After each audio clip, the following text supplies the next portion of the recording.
I'm Tom Baker, this is Chasing Cars. Behind me is the Hyundai Ioniq 5N.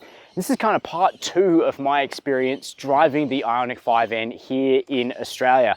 I got a bit of a pre-drive on a tough little bit of country road a few weeks ago, but I've now had the opportunity to drive this car extensively in town, on the highway, on more country roads, and also at Sydney Motorsport Park, which is a big fast track here in Australia. So I feel pretty well versed in Ioniq 5N land now. And today I'm going to let you know whether this car is worth $111,000 before on-road costs here in Australia. Easily the most expensive Hyundai ever. Can this car possibly be worth spending six figures on? Well, the answer to that is in this video. Before we get started, hit subscribe below. In this video, I'll cover the chapters you see on screen now, starting with the interior before moving on to real-world range testing, road driving, track driving, and my verdict. Chasing Cars, honest reviews of your next car. Brought to you by Direct. Jumping inside the Ioniq 5N, what you find is an interior which is firstly quite differentiated from a standard Ioniq 5 once you scratch beneath the details, and secondly, considerably nicer than a vehicle that some people see as this car's cousin, the Kia EV6 GT. Well, the Ioniq 5N is an order of magnitude more sophisticated in terms of hardware and tech than the EV6 GT. It's also a considerably nicer place to spend time in, certainly more than the tune of the price difference between the two cars, which is about 10 grand. The Ioniq 5N is $111,000 before on-road costs. It is not a cheap car. It's certainly not a cheap Hyundai, but I'm not really going to be buying into ideas of how much a certain brand can cost. I'm just assessing this car on its merits as an individual product. So what do we get here in the interior? Well, we get pretty nice materials. We've got leather and Alcantara seats, which are comfortable and supportive, and they have heating and cooling. What they don't have is electric adjustment or memory. They're manual, actually, so the seats can get a little bit lower and so they can be lighter. I mean, this car is 2,200 kilos, so the lightness aspect is kind of lost in the total there, but at least the driving position is very good in this vehicle. Leather steering wheel with perforations, paddle shifters for the simulated DCT gearbox. We'll get into all of that on the road and I'll explain why it's not as dumb as it sounds. And we've got quick access to a bunch of infotainment controls, safety controls, and extensive drive mode customization here on the wheel. Two 12-inch screens in front of us, a touchscreen in the center, really extensive N modes, which control so many aspects of the tech stack of this vehicle, and also a dedicated driver screen. Could have a bit more customization, could have a map in there. We don't have that. Thankfully, we do have wireless Apple CarPlay, wireless Android Auto, and a decent Bose premium stereo. The only option in this vehicle is a panoramic sunroof that doesn't open, and also matte paint outside like what is seen on this car. Compared to the standard Ioniq 5, what we don't have is the big sliding center console. Instead, this caddy is fixed here in the center. It has soft pads for your legs when you need to brace against it in the corners, wireless charging, bunch of USB-C ports all over the place in this car, decent storage around the place, and a good view out, including a digital rear mirror, but not digital side mirrors. Good decision, certainly makes visibility and usability better in this car. All in all, I like the interior. What do you think? Let me know below. Let's check out the back seat now. Backseat space in this EV with a long wheelbase is good. You can see my driving position way up there in front. Because of that manual seat that's set low, toe room's definitely compromised, but it's not too bad because overall legroom's good. Headroom is also excellent, completely flat floor. That's what we want to see. You will be able to get someone in the center if you need to do so. You've got air vents in the B-pillars, you've got more USB-C chargers, you've got sun blinds, and you've even got soft material covering all of the doors here in the Ioniq 5N. I think that's important to see because for the last few years, I have bitterly complained about the fact that EVs have really demonstrated pretty nasty, cheap material quality, even at high prices. Hyundai now appears to be addressing a bunch of that as well, and while you're not going to go confusing this car for something like a BMW M340i in terms of perceived material expense inside, it's no longer a universe apart, which is good to see. Moving around the back of the Ioniq 5N now, it's probably worth a word on styling. It's almost as if we're used to the Ioniq 5 at this point, but I still think it is one of the coolest designs on the road being sold as a new car, and the N version amps it up further. Flashes of luminous orange for the electric N cars rather than bright red, but we still have this triangular brake light motif, first seen on the i30N and of course in motorsport before that. Still loving these pixelated lights here, but an interesting omission, the Hyundai badge. There is one at the front. The N version of the Ioniq 5 does not get one at the back. The non-N versions do. Personally, I'm actually a little disappointed. I think just be proud to be a Hyundai. Not sure why they're minimizing that here at the rear end. Feel free to post your guesses in the comments below. Now, we do have a slightly smaller boot in the N version compared to the regular car. It's not night and day. 480 litres is still a decent amount of room. You'll get a couple of suitcases back here, no issue. You also have a net to stop your groceries from flying around, which could be useful in this car. Moving that out of the way, opening the sturdy boot floor, you have got space for your household charger and probably a Type 2 cable as well. But you'll notice this hump. That's because the N version of the Ioniq 5 has a bespoke rear motor.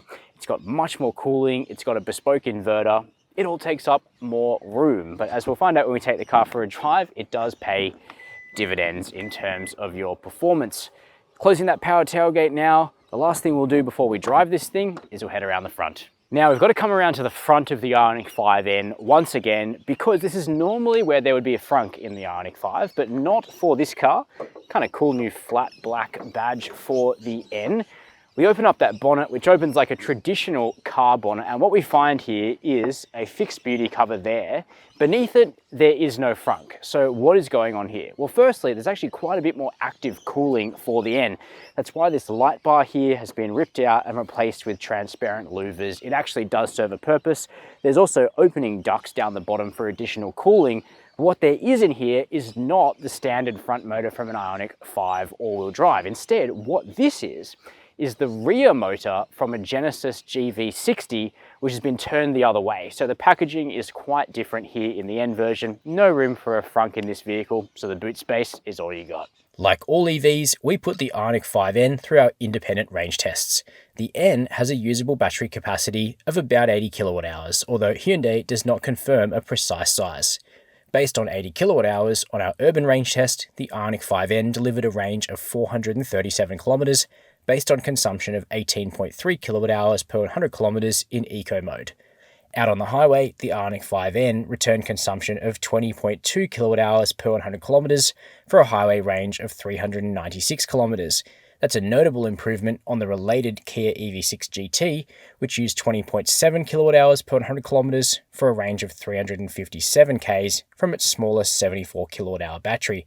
And for what it's worth, when we were really hammering the Ioniq 5N on country roads, we used about 26 kilowatt hours per 100 k's. Charging testing didn't quite squeak in before embargo, but we will add this as a pinned comment to the video when it becomes available. When it comes to maintenance, servicing is required every 2 years or 30,000 k's. The first 3 services across 6 years cost $625 each. The warranty on the Ioniq 5 is 5 years with unlimited kilometers, while the battery is warranted to hold at least 70% of its original capacity for 8 years and 160,000 kilometers. Like all other Hyundais, non-competitive track use is covered under warranty.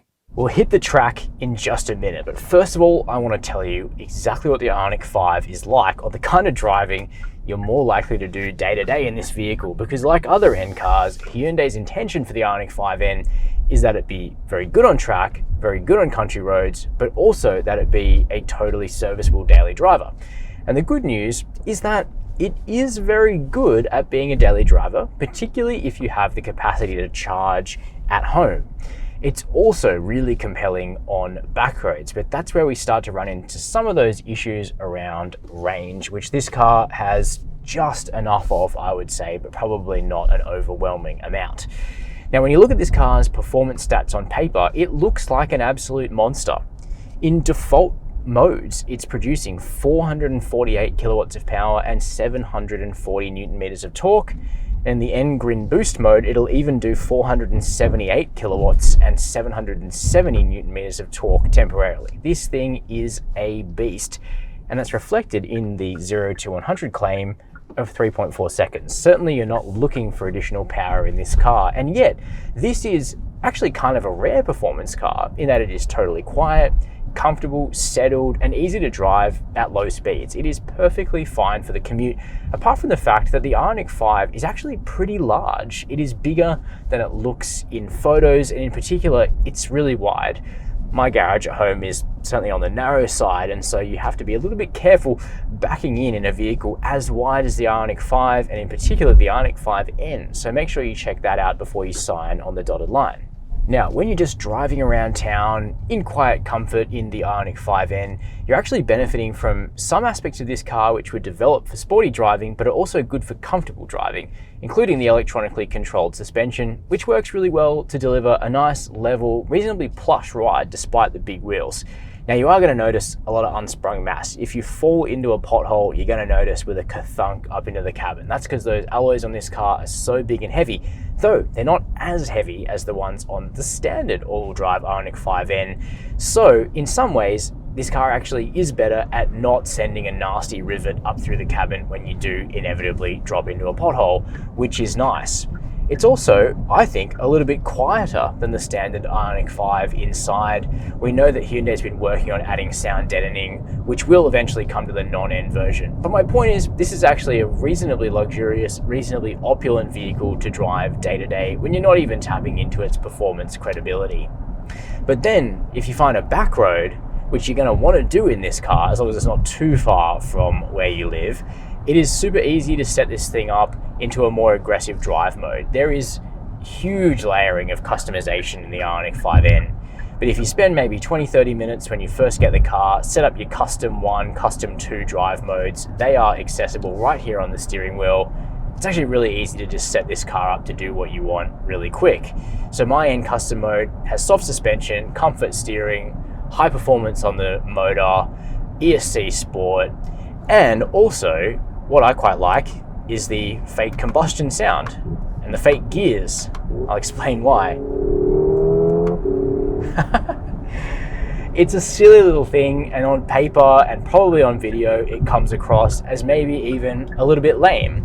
But I actually think that the sounds and the gears, which have been implemented uncannily well, actually developed by the same team that did the DCT for the i30N, interestingly enough. They then were put onto a fake DCT for this car. It almost makes it easier to drive this car with a bit of intent. You kind of almost know where your braking points are. It's a wacky thing, but I'm telling you, even for an idea which on paper looks a little silly, even for a cynic like me, your brain actually readily accepts it within a couple of minutes because the tuning is actually so ultimate on this stuff. Hyundai have done an incredible job on getting the finer points just right. You know, you want to set up the car, quick little blat, down a couple of gears.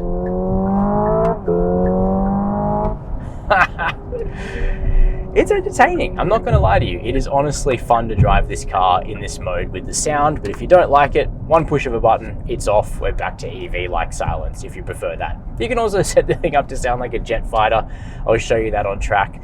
It doesn't do as much for me, but the combustion sound actually kind of works well. Now, where the Ioniq 5 is impressive for an EV, but has some drawbacks compared to combustion vehicles of similar price, something like the BMW M40i, is on a back road. This thing is a back road hunter. It is actually remarkably fun to drive on a back road despite the size of the thing, but you can certainly tell the weight when you start to get into the upper stretches of the Ioniq 5N's capability. This thing is a 2,200 kilo car. You're not going to be able to dodge physics. This thing does a good job of covering up for those physics pretty far. The steering is honestly quite nicely tuned. I like the feel, and the front end has plenty of grip, and it's happy to lean into that grip, maybe at the cost of some tires. But get it right on the limit and you are going to notice that additional 600 kilos of mass compared to something you might be buying at this price with a petrol engine. The Ioniq 5 is very good, almost up there with the likes of Taycans and E-Tron GTs at that kind of capability, but not yet the equal of Hyundai's combustion vehicles in terms of that lightness of foot, and certainly not the equal of an S4 or an M340i in that particular context. Worth keeping in mind. Lastly, a word on safety. We do have the speed monitoring system. It frustrates me because it often gets the speed limit wrong, doesn't read signs, so I've got to turn that off every drive. Hopefully we just see that feature discontinued in Australia in the future. But everything else works relatively well. Lane keep assist might be a bit aggressive for my tastes. but overall the package is well done. All right, pulling out on track in the Ioniq 5N. We're at Sydney Motorsport Park. This is a big, serious, fast track and a good place to bring a big, serious, fast car. And that is what the Ioniq 5N is at the end of the day, right? This is much closer to your C63, E63 level of performance than an i30N, a Kona N, the sort of thing that we might have driven around here in the past and perhaps at times maybe felt a little bit slow on a huge track like this. Not the case with the Ioniq 5N, where we have gobs of power and performance available. Now, of course, there's lots of things you've got to consider with an EV on track. Range is one of them. It's just also the case for combustion cars. They can't go forever in track conditions. But in the Ioniq 5N, we've got our 80 kilowatt hour battery and we're using about 80 kilowatt hours per 100 kilometers. So technically, that would give you about 100 Ks of track time. Really, that's beyond your capacity, or at least for me, as a driver, to be able to sustain that sort of concentration for 100 kilometers. So really, I've been doing stints of 4 or 5 laps, coming in, letting the car cool down, let the battery cool down a bit. And each of those stints is using about sort of 15 to 20% of the battery. So when the cars hit 20%, they start to derate a bit. That's a good time to pull off and use the chargers. And here at Motorsport Park, Hyundai has installed a pair of 150 kilowatt chargers for exactly that purpose, to keep the track day fun going for N EV owners. Now, coming down the main drag, opening up all 478 kilowatts of power, it's a quick car, 220 down the straight, here at Sydney Motorsport Park. No issues at all on the brakes coming into turn 1. Brakes feel good, not wooden. They are using some regen. With a big ABS stop, you're getting 0.2 Gs of braking just from the regen, but they can do up to 0.6 Gs in other conditions. You can probably hear I am using the simulated shift. Why? Not because I'm a fan of gimmicks, but because it's helping me get my my cornering speeds right. My brain just accepts the reality of this shift. Using the paddle shifters, okay, sure, it's all simulated, it's fake, but this is one of those things where I've been doing this job for 10 years. I really don't go in for the corny, for the simulated. But believe me when I tell you, this actually helps with track driving, with technical driving on road. That's been my reaction. Yours might be different, but before you diss it, it is the kind of thing which I think you should try if you can. Now, this is a big, heavy car. 2.2 tons is a lot of mass to manage when the forces are pretty significant, as they are here. I've got the car set up in N custom mode. I've got a slightly softer than fully firm suspension. I've got weighted up steering, which I don't usually do, but I'm finding that feels appropriate in this car, in this location. And I've got full sport for the engine, and I've got ESC in sport. That seems to be the Goldilocks settings here at Sydney Motorsport Park. When you turn in, the car wants to turn in, but you quickly realize there's quite a bit of inertia, there's quite a bit of mass to manage. So just like a big AMG car or BMW M car or Audi RS6 or something, you just have to get it loaded up. Load it up on the outside tires, get it balanced, and then you can seriously commit. Body control's good. And the chassis is adjustable, just like the front wheel drive petrol N cars. The Ioniq 5N, it wants to move around, and in particular because this vehicle has a dominant rear motor, and you can adjust the torque distribution from 100% front to 100 rear if you want. It does want to throw its rear end out. ESC off, it'll do big old spins on you if you're not careful, but even in sport, all it takes is a bit of commitment and you've got plenty of throttle steerability. It's really nice. That's to say nothing of other features in the tech stack of the car. You can prepare the battery to a specified temperature for drags. You can prepare it to a specific temperature for endurance. You can also enter a specific one pedal drive mode for the track. Now, I'm not using that because I prefer to use the pedals myself, do a bit of left foot braking, which this car does allow. But for amateurs on track, there is a one pedal drive mode and it actually works reasonably well. It's just a fun car, and I think like N are pretty true to themselves. They sort of say lap times, don't really care, 0 to 100, don't really care. This car puts down some pretty good numbers, including a pretty phenomenal acceleration claim. But as EVs go, this is simply more fun than most. It's communicative, it's fun to drive, it's quite easy to drive quickly. You kind of don't want to get it wrong. It is a six-figure car with a lot of weight, a lot of inertia. But respect the limits of the car, respect physics, maybe keep it in ESC Sport rather than ESC Off, and it's actually a really tremendously fun partner. Even on a big, challenging, fast circuit like this, it doesn't feel out of its depth. Feels good.